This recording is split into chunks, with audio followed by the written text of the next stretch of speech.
ఢిల్లీకి రానైనా వంట చేయక తప్పదని మా అమ్మ చెప్పేదండి. అది కరెక్టే అండి. నేనైతే వారానికి సరిపడా ఇలా ఆకుకూరలు కట్ చేసి పెట్టేసుకుంటానండి. మార్నింగ్ ఆఫీస్‌కెళ్ళే హడావిడిలో వంట చేసేటప్పుడు ఇవన్నీ రెడీగా ఉన్నాయనుకో మన వంట త్వరగా అయిపోయిద్ది. నేనైతే కరివేపాకు సాటర్డే నైట్ తెచ్చుకుంటానండి.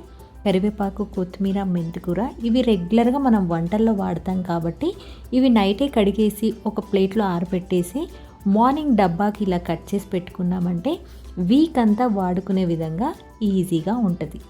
మన వంట కూడా ఈజీగా అయిపోయిద్ది. నా ఈ ఐడియా నచ్చితే లైక్ చేయండి. రేణుస్ హోమ్ని సబ్స్క్రైబ్ చేసుకోండి. Thank you.